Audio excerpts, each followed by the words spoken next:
Hello, welcome back. ഹെവിക്കുള്ള ഒരു പുതിയ വീഡിയോയിലേക്ക് എല്ലാവർക്കും സ്വാഗതം. നമുക്കിന്ന് ചെയ്യാനുള്ളത് ഹിന്ദുസ്ഥാൻ ലോഡറാണ്. ഹിന്ദുസ്ഥാൻ 2021D എന്ന് പറഞ്ഞിട്ടുള്ള മോഡലാണ്. നമ്മുടെ ക്യാറ്റിൻ്റെ തന്നെ ഒരു വേറൊരു ബ്രാൻഡാണ് ഹിന്ദുസ്ഥാൻ എന്ന് പറയുന്നത്. അപ്പോൾ നമുക്ക് അതിനകത്ത് ലൈലാൻഡിൻ്റെ ഹീനോ എഞ്ചിനാണ് വരുന്നത്. 24 വോൾട്ട് വണ്ടിയാണ്.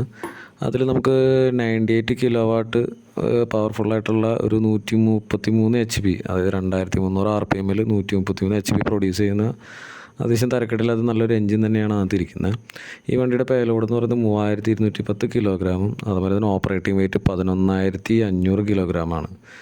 അപ്പോൾ നമുക്ക് ചെയ്യാനുള്ളത് റോക്സ് സിലിക്കോൺ പ്രൈവറ്റ് ലിമിറ്റഡ് എന്ന് പറഞ്ഞിട്ട് മലപ്പുറത്ത്, അതായത് മേൽമുറി മലപ്പുറം എന്ന് പറഞ്ഞ സ്ഥലത്ത് ഉള്ള ക്രഷറിലാണ് നമുക്ക് ചെയ്യാനുള്ളത്. അവർക്ക് തന്നെ മറ്റേ RMC റെഡി മിക്സിൻ്റെ ഒക്കെ പരിപാടികളൊക്കെ ഉള്ള ടീമുകളാണ്.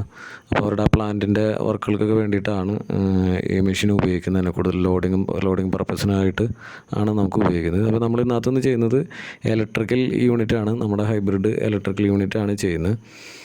അപ്പോൾ നമുക്ക് ആ വീഡിയോ ഒന്ന് പൂർണ്ണമായിട്ട് കാണാം. ഇപ്പോൾ നമ്മുടെ ടീം രാവിലെ തന്നെ അവിടെ ചെത്തി നമ്മുടെ വർക്കുകൾ തുടങ്ങിയിരുന്നു. നിലവിൽ ആദ്യമേ തന്നെ റൂഫിൽ അതിൻ്റെ സ്പേസിനനുസരിച്ച് കറക്റ്റ് ചെയ്ത് കട്ട് ചെയ്ത് നമ്മുടെ ബീഡിങ് ഇടുന്ന ഒരു പ്രോസസ്സാണ് നിലവിൽ. ആ ബീഡിങ് കറക്റ്റായിട്ട് ക്ലീൻ ചെയ്ത് കറക്റ്റായിട്ട് ബീഡിങ് ഇട്ട് അതിന് ശേഷം ബോണ്ടും കാര്യങ്ങളും. അപ്പോൾ ആ ബീഡിങ്ങിൻ്റെ അടിയിൽ തന്നെ അതിൻ്റെ ഒരു ഗമ്മ് വരുന്നുണ്ട്. ആ ഗമ്മിൽ ചേർത്ത് കറക്റ്റായിട്ട് ഒട്ടിച്ചാൽ മതി. അപ്പോൾ എന്നാലും നമ്മുടെ ഒരു എക്സ്ട്രാ ഒരു സേഫ്റ്റിക്ക് വേണ്ടിയിട്ട് നമ്മൾ വീണ്ടും ബോണ്ട് ചെയ്യുകയാണ് ചെയ്യുന്നത്. അതിൻ്റെ രണ്ട് സൈഡും അകവും പുറവും നമ്മൾ ബോണ്ട് ചെയ്യും. അതിന് ശേഷമാണ് നമ്മൾ ആ യൂണിറ്റ് താഴേക്ക് ഇൻസേർട്ട് ചെയ്യുക. താഴേക്ക് ഇൻസേർട്ട് ചെയ്തതിന് ശേഷം അതിൻ്റെ അടിയിൽ വലിയ 2 C ക്ലാമ്പ് വരുന്നുണ്ട്. അപ്പോൾ അതേപോലെ തന്നെ നമുക്ക് അതൊക്കെ മുന്നേ ഈ റൂഫിൻ്റെ അടിയിൽ തന്നെ അതിൻ്റെ ക്ലോത്ത് മെറ്റീരിയലാണ്, അതായത് ഗ്ലാസ് വൂളും ക്ലോത്തും കൂടിയിട്ടുള്ളൊരു മെറ്റീരിയലാണ് നോർമലി ഈ വണ്ടികൾക്ക് വരിക. അപ്പോൾ ഗ്ലാസ് വൂളായതുകൊണ്ട് തന്നെ ഭയങ്കര ചൊറിച്ചിലായിരിക്കും ഈ സാധനത്തിന്. അപ്പോൾ അത് നോക്കിയൊന്ന് ചെയ്യണമെന്ന് മാത്രമേ ഉള്ളൂ. അപ്പോൾ അത് കട്ട് ചെയ്ത് മാറ്റിയതിന് ശേഷം ഭയങ്കര പൊടിയായിരിക്കും.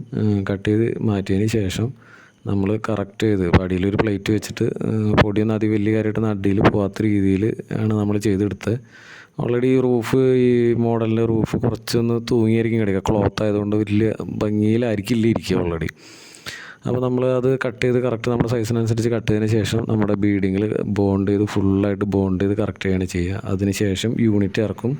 യൂണിറ്റ് ഇറക്കി വെച്ചിട്ട് അതിൻ്റെ C ക്ലാമ്പ് ഇട്ട് ടൈറ്റ് ചെയ്യും. അതിൻ്റെ റൂഫിലേക്ക് ഫുള്ളായിട്ട് വലിച്ച് ടൈറ്റ് ചെയ്യും. അതായത് ഒരു കാരണവശാലും മഴയത്തോ അല്ലെങ്കിൽ വേറെ ആ ക്ലാമ്പ് നിങ്ങൾക്ക് ഇപ്പോൾ വീഡിയോയിൽ കറക്റ്റായിട്ട് കാണാം. ആ ക്ലാമ്പ് ഇട്ട് ടൈറ്റ് ചെയ്ത് നെട്ടിട്ട് അതിൻ്റെ കറക്റ്റ് ബോൾട്ടിംഗ് ആണ് വരിക. ആ ബോൾട്ടിങ്ങിൽ കറക്റ്റ് ഇവിടുന്ന് C ക്ലാമ്പിൽ നെട്ടിട്ട് ടൈറ്റ് ചെയ്യും. ആ ടൈറ്റ് ചെയ്ത് ഫുൾ ടൈറ്റ് ചെയ്ത് ഇറക്കുകയാണ് ചെയ്യുക. അപ്പോൾ എന്ന് വെച്ചാൽ വേറെ പുറമേ എയറായിട്ട് കോണ്ടാക്റ്റ്, ഒരു എയർ കോണ്ടാക്റ്റ് പോലും ഉണ്ടാവില്ല. അത് വെള്ളം കയറുക അങ്ങനെ ഒരു പ്രശ്നങ്ങളുണ്ടാവില്ല, പൊടി കയറുക അങ്ങനത്തെ കാര്യങ്ങളൊന്നും ഉണ്ടാവില്ല. കുറേ ആൾക്കാർക്കുള്ള സംശയങ്ങളാണ് മേലെ വെള്ളം വീഴുമ്പോൾ അതിൻ്റെ അകത്തേക്കൂടെ വെള്ളം താഴേക്ക് പോകുമെന്നൊക്കെ. അതായത് ഇൻ്റഗ്രേറ്റഡ് ഒറ്റ യൂണിറ്റ് ആണെങ്കിൽ 2 പാർട്ടീഷനായിട്ടാണ് അത് നിൽക്കുന്നത്. ഒരു കാരണവശാലും വെള്ളം അകത്തോട്ട് വീഴില്ല. പിന്നെ നമുക്ക് ചെയ്യുന്നത് ഇപ്പോൾ ഇലക്ട്രിക് എന്ന് പറഞ്ഞിട്ടുള്ള ബ്രാൻഡ് തന്നെയാണ് നമ്മൾ യൂസ് ചെയ്യുന്നത്. ഇപ്പോൾ ഈ മോഡൽ കുറേയും കൂടി അഡ്വാൻസ്ഡ് ആയിട്ടുള്ള മോഡലാണ്. ഡബിൾ റോട്ടർ കംപ്രസറും ബ്രഷ്ലെസ് മോട്ടറുകളൊക്കെ ആയിട്ടാണ് നമ്മളിപ്പോൾ ഇതിനകത്ത് വരുന്നത്. പിന്നെ അതുകൂടാതെ അതിൻ്റെ പാനൽ, നമുക്ക് കൺട്രോൾ ചെയ്യുന്ന പാനൽ ടച്ച് പാനലാണ്. ഇപ്പോൾ നമ്മുടെ മൊബൈലിൻ്റെ ഡിസ്പ്ലേയുടെ ഒക്കെ ടച്ച് വരുന്ന പോലത്തെ ടച്ച് പാനലാണ് വരുന്നത്. അതിനകത്ത് തന്നെ വേറെ നമുക്ക് ലൈറ്റിങ്ങും പരിപാടികളൊക്കെ ഓൾറെഡി അതിനകത്ത് തന്നെ വേറെ ഉണ്ട്. നമുക്ക് രാത്രി ഇപ്പോൾ ലൈറ്റ് വേണമെന്നുണ്ടെങ്കിൽ അതിന് റിമോട്ടും വരുന്നുണ്ട്. ആ റിമോട്ടിൽ തന്നെ നമുക്ക് ഞെക്കി കഴിഞ്ഞാൽ അതിനകത്ത് ലൈറ്റിൻ്റെ ഓപ്ഷനൊക്കെ കാണാം. ഇത് കഴിഞ്ഞാൽ ഇപ്പോൾ ആ യൂണിറ്റിൻ്റെ ടൈറ്റിങ്ങും പരിപാടികളും കഴിഞ്ഞാൽ അതിൻ്റെ ഡെക്കറേറ്റീവ് പാനലാണ്. ആ മേലെ റൂഫിൽ തന്നെ അകത്ത് ഡെക്കറേറ്റീവ് പാനൽ പിടിപ്പിച്ചിട്ട് ടൈറ്റ് ചെയ്യുകയാണ് ചെയ്യുക. അപ്പോൾ നല്ല കറക്റ്റ് നല്ല ഫിനിഷിംഗ് ആയിട്ടിരിക്കും. കമ്പനി വരുന്ന പോലെ ഒരു നല്ലൊരു ഫിറ്റ്മെൻ്റ് ആയിട്ടിരിക്കും. ഇതിപ്പോൾ കറക്റ്റ് ഈ വണ്ടിയുടെ മേലെ വയ്ക്കുമ്പോൾ നമ്മളൊരു ശരിക്കും പറഞ്ഞാൽ ഒരു ക്യാപ്പ് വെച്ച ഒരു എഫക്റ്റിലായിരിക്കും ഇരിക്കുക. പിന്നെ അതുകൂടാണ്ട് നമ്മുടെ റിമോട്ടിൽ നമുക്ക് ഓപ്ഷൻസ് ഉണ്ട്. അത് ഇക്കോ മോഡുണ്ട്, സ്ലീപ്പ് മോഡുണ്ട്, അതുപോലെ തന്നെ ടർബോ എന്ന് പറഞ്ഞ മോഡലുണ്ട്.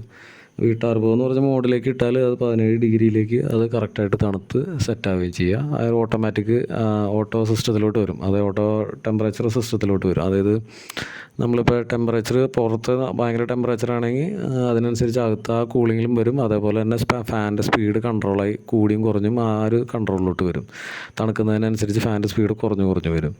അതേപോലെ തന്നെ ചൂട് ഒരുപാട് വരാമെന്നുണ്ട്. ഇപ്പോൾ ഓൾറെഡി ഈ വണ്ടിക്ക് ഗ്ലാസ് ഏരിയ കൂടുതലായതുകൊണ്ട് തന്നെ അത്യാവശ്യം നല്ല ഹീറ്റ് അടിക്കുന്നതാണ്. പോരാത്തതിന് ഈ റഫ് കണ്ടീഷനാണ്, അതായത് ലോഡിങ് ആയതുകൊണ്ട് തന്നെ ഈ എംസാൻഡിൻ്റെ പൊടിയും അതുമാതിരി തന്നെ ക്ലേയുടെ പൊടിയും അങ്ങനെ കാര്യങ്ങളൊക്കെ ഇട്ട് നല്ല രീതിയിൽ ഡസ്റ്റ് വരുന്ന ഒരു ഏരിയയാണ്. അത്രയും റഫ് കണ്ടീഷൻ തന്നെയാണ്. പക്ഷേ നമുക്ക് ഇത് അത്രയും ഹെവി ഡ്യൂട്ടി ആയതുകൊണ്ട് തന്നെ യാതൊരു പ്രശ്നങ്ങളില്ലാതെ അടിപൊളിയായിട്ട് നമുക്ക് യൂണിറ്റ് തണുത്ത് സെറ്റായിക്കോളും. പിന്നെ ഇപ്പോൾ ഒരു ക്യാപ്പ് വെച്ച പോലെയാണ് നമുക്ക് കറക്റ്റ് അത് ഫീൽ ചെയ്യുക. അത്രയും ഭംഗിയിൽ തന്നെയാണ് ആ യൂണിറ്റ് ഇരിക്കുന്നത് തന്നെ. നമുക്ക് കാഴ്ചയിൽ അത് കാണാൻ പറ്റും. അത്രയും ഭംഗിയിൽ തന്നെയാണ് ആ യൂണിറ്റ് ഇരിക്കുന്നത്. അപ്പോൾ എന്തായാലും കസ്റ്റമർ വെൽ സാറ്റിസ്ഫൈഡ് ആണ്. അപ്പോൾ ഞങ്ങളുടെ വർക്കുകൾ കഴിഞ്ഞു. ഇനിയിപ്പോൾ ഓപ്പറേറ്റർ കയറി നിന്ന് ചെക്ക് ചെയ്യുന്നതാണ് നിങ്ങൾ കാണുന്നത്. ഇനിയിപ്പോൾ നമുക്ക് അടുത്ത വർക്കുകളായിട്ട് വീണ്ടും കാണാം. നമ്മുടെ ഇവിടുത്തെ വർക്കുകൾ കഴിഞ്ഞു. ഇനി അടുത്ത വർക്കായിട്ട് വീണ്ടും കാണാം.